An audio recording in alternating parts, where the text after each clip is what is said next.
O Senhor é o pastor que me conduz, felicidade e todo bem, hão de seguir-me. Salmo 92, o bom dia. Em nome do Pai, do Filho e do Espírito Santo. Amém. Recorramos sempre à poderosa intercessão de Maria Santíssima, nossa Mãe, e de São José, o justo. E o salmo de hoje, em conformidade com os demais salmos ao longo da semana, continua a trazer a preocupação de Deus em nos conduzir e cuidar de nossa felicidade. E Deus querendo conduzir, devemos nos perguntar: queremos ser plenamente conduzidos por Deus? A nossa vida é uma vida a qual nós temos convicção que estamos deixando ser conduzidos por Deus? Ou ainda temos ressalvas, reservas do que Deus pode fazer em nossas vidas?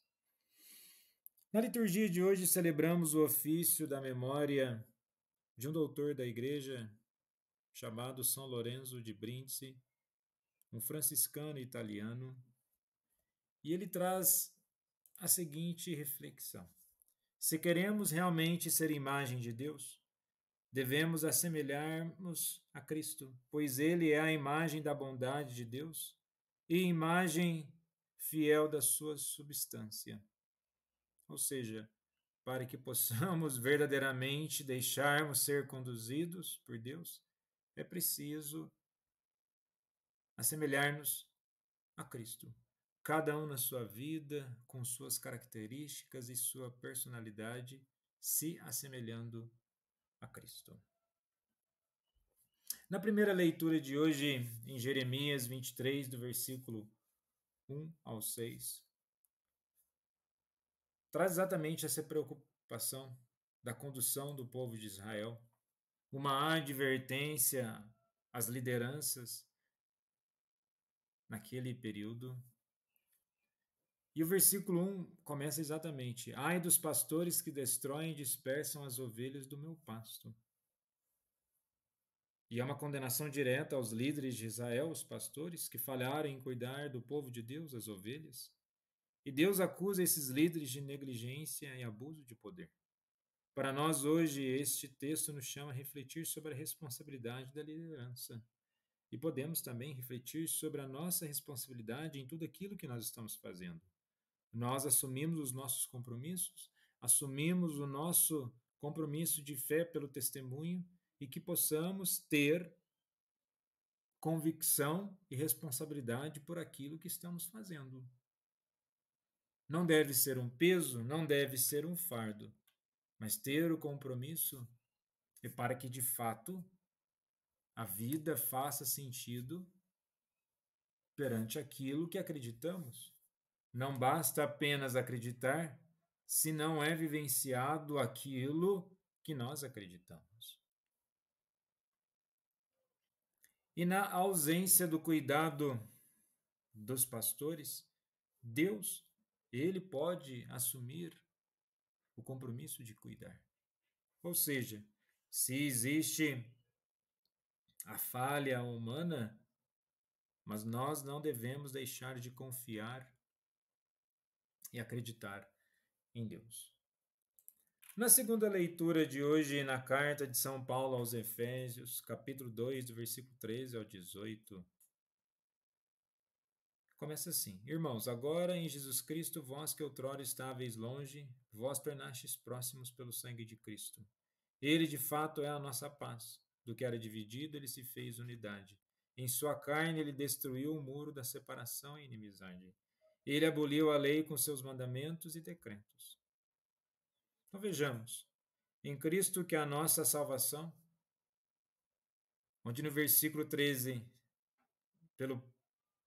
nós estamos próximos pelo sangue de Cristo, pelo sacrifício, o sacrifício que busca a unidade, o sacrifício que busca acabar com a distorção, divisão, tudo aquilo que prejudica o ser humano. Então, nesse aspecto, confiar em Deus, conforme na primeira leitura da condução de nossas vidas e aqui, por de fato, continuar acreditando que estamos próximos pelo sangue de Cristo e que possamos também caminhar numa vida de unidade e amizade. E no Evangelho de hoje, em Marcos 6, do versículo 30 ao 34, naquele tempo os apóstolos reuniram-se com Jesus e contaram tudo o que haviam feito e ensinado. Ele lhes disse: Vinde sozinhos para um lugar deserto e descansai um pouco. Havia de fato tanta gente chegando e saindo que não tinha tempo nem para comer. Então foram sozinhos de barco para um lugar deserto e afastado. Muitos os viram partir e reconheceram quem eram eles. Saindo de todas as cidades, correram a pé e chegaram lá antes deles. E ao desembarcar, Jesus viu uma numerosa multidão e teve compaixão, porque eram como ovelhas sem pastor. Começou, pois, a ensinar-lhes muitas coisas. Então vejamos bem, Jesus tem compaixão, o bom pastor tem essa compaixão.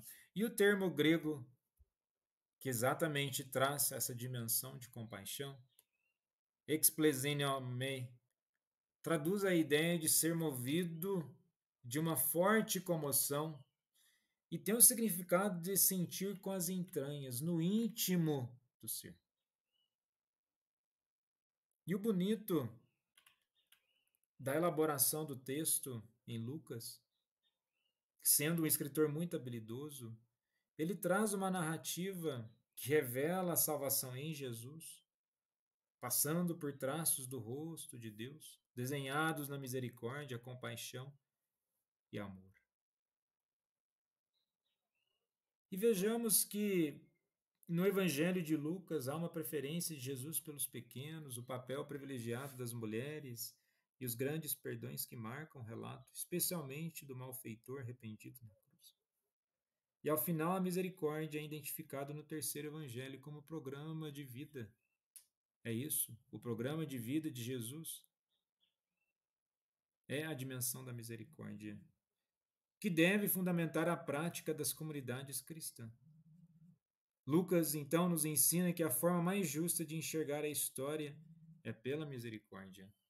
Um Deus movido por extrema misericórdia e compaixão, que quer estar perto dos seus, que realmente quer trazer, ele não quer trazer somente uma salvação material de alimento, mas ele quer trazer a dimensão de uma alimentação do espírito pela alma, restituindo e restaurando a esperança na vida das pessoas.